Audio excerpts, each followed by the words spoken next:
Hi, thank you for watching Digging into China. I'm Dong Shuang. If you have not done so already, please subscribe to my channel. Thank you very much.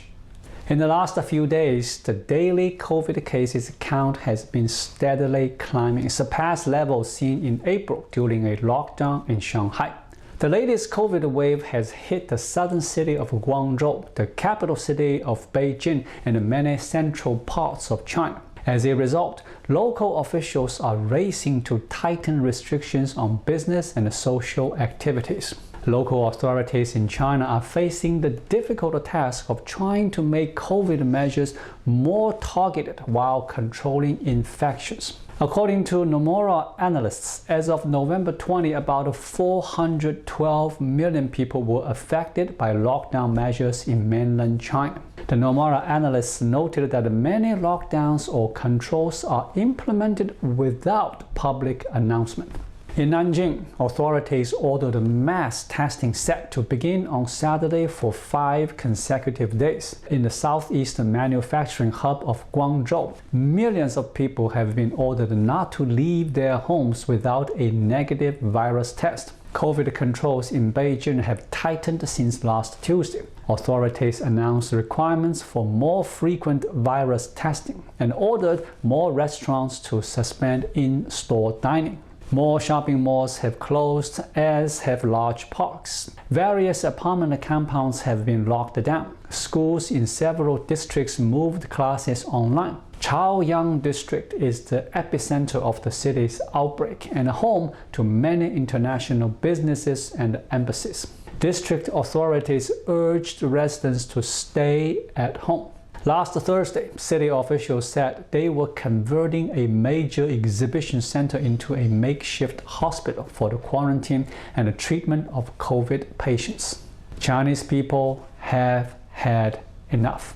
Last week, in the city of Zhengzhou, protests erupted in the world's biggest iPhone assembly factory. Videos on social media showed workers confronting riot police after authorities attempted to lock down the facility following an outbreak. It comes a week after some residents in the southern manufacturing hub of Guangzhou revolted against an extended lockdown. Workers tore down barriers and marched down streets. Chinese netizens are sharing stories of residents being unable to access prompt medical care or secure enough food and supplies, or losing work and income. These stories are fueling the anger. Zhengzhou authorities have ordered residents in 8 districts not to leave the area, despite only a handful of cases reported there.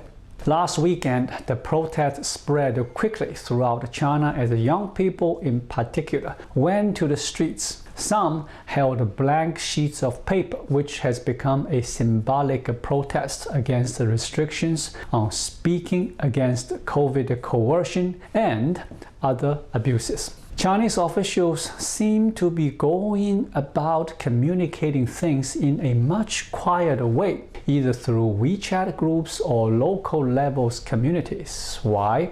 They try to avoid any alarm among people in China. Still, instances of panic buying have been reported in Beijing.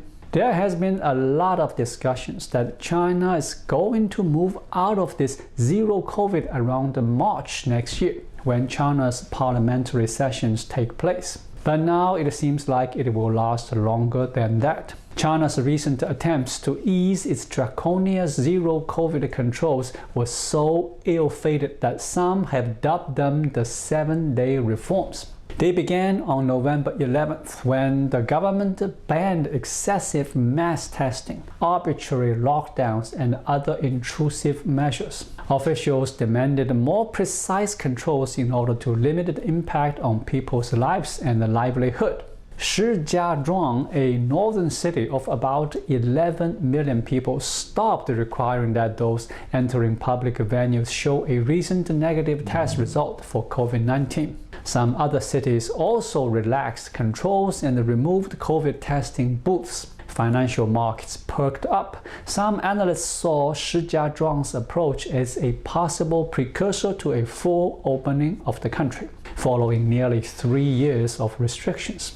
In theory, the new guidelines are still in place, but on the ground, little has changed. Shijiazhuang is now under lockdown and is testing most of its population for the virus. Several cities have recently announced mass testing campaigns and have reopened the testing booths. Some other cities are abiding by the text of the new guidelines, but not the spirit. Police have ordered the bars in central Beijing to close without any public notice being issued. In all, areas producing a fifth of China's GDP are now under some form of lockdown.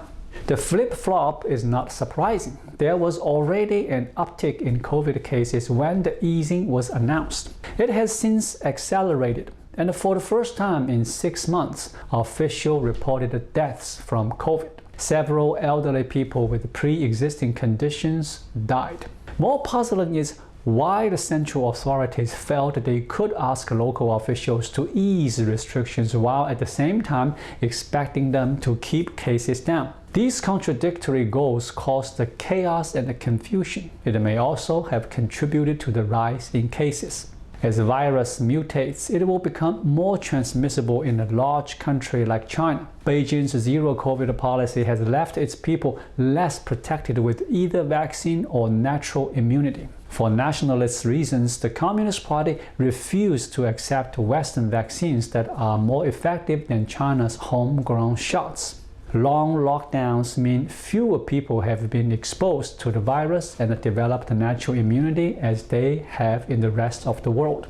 China's aging population is especially vulnerable, and China lacks hospital capacity and ICU beds to deal with widespread serious illness. This explains Beijing's insistence in sticking with the zero-COVID policy.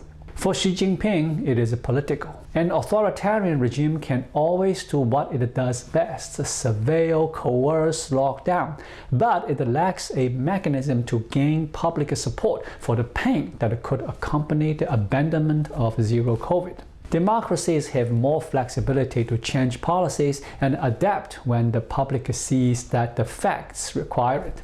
China is still pursuing its strategy of isolating those infected and their close contacts. This is getting harder as cases rise. Over 1.3 million people are under medical observations, far more than during the previous outbreaks. Quarantine facilities are being built quickly, but are coming under strain. More people are being asked to stay at home to be monitored by exhausted community workers. The next few weeks will be critical. China may manage to crush its outbreaks through its method of long lockdowns and mass testing. But if cases rise too fast, attempts to isolate those contacts will fail and officials may find the existing playbook no longer works. For me, lockdowns don't work, and authoritarian regimes aren't models of public health despite many people in the free world imagine them to be. Westerns who admire Chinese stability and central planning might consider that the government has had 3 years of COVID to prepare the hospital system. Rest assured that the party elites in Beijing won't wait in line for an intensive care bed. Thank you for watching. Please leave a comment and subscribe to my channel. Just click the subscribe button right here. I'll see you again shortly. Until then, be well.